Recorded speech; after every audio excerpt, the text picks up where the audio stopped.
আসসালামু আলাইকুম। আজকে হলো শুক্রবার আর হলো এটা আমার ফার্স্ট ব্লগ।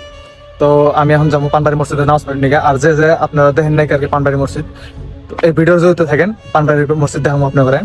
আর আমার একটা ফ্রেন্ড এসে আছে এই রাস্তা দিয়ে, তো আসলে আর ওর সাথে যাবো আর কি পানবাড়ি মসজিদে। তো ফাইনালি আমার ফ্রেন্ড আসলো, তারপরে ভাবলাম যে ক্যামেরা আমার প্লে ধরি ধরে তারপরে ফির করলাম যে পাশে আমার আরো কটা ফ্রেন্ড আছে তাদেরও দেখাই। আপনাকে মূল্যহীন বানাই দিবে, যাকে বেশি মমতা দিবেন। তো ফাইনালি পাগলাম পান্ডার মসজিদ বাইরে দেখতে একদম মজা লাগে।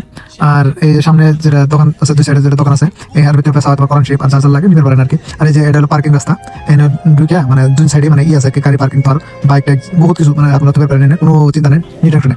এই যে ফাইনালি আমরা সবাই নেমে এই যে বলে দেখি এই যে পোলাপান্ডা যেটা আছে, একদিন আগে ভিডিও বানানো গেছিলাম, এই চ্যানেলটা মানে এক জায়গায় দেখা হয়েছিল। আজকে এই চ্যানেল বিকা করতেছে আসল কথা। তো এই বাবুটা ছিল প্রশাসন দিকে আইসারা দেখে যে আমরা, তো আমাকে দিঘা চিনা পাইছে, তারপর বললাম যে যাই।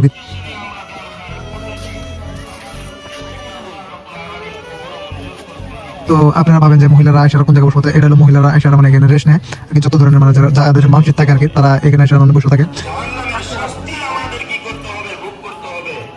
দেখেন এটা হলো মোটু ভাই, মানে একদম পান টান খাওয়া না, পুরা খুশি হয়ে জায়গা, গুলু গুলু হাসি, মুয়ের স্মাইল দেন। তো ভিতরে বসলাম, ভিতরে বসে মানে খুব শুনে আছি। তারপরে আমার ফ্রেন্ড আবার মোবাইল করছেন, ওর মুখটা দেখি, তো মুখটা দেখে আছি আমরা দুজনে। ফাইনালি মানে নামাজ পড়া শেষ হলো, শেষ হওয়ার পরে শেষ হওয়ার দৃশ্যটা দেখেন, মানে বহুত আগে শেষ হয়েছে কিন্তু আমরা একদম মানে লাস্ট করে গেছিলাম। আপনারা ভাবতেছেন যে এখানে কি, এখানে মানে হলো একটা মানুষ মারা গেছে, ওটার জানাজার করবো। তো কি সৌভাগ্য, মানে শুক্রবার দিন মারা গেছে। তারপরে আমরা ভাবলাম যে জায়গা এখন হলো ফাইনালি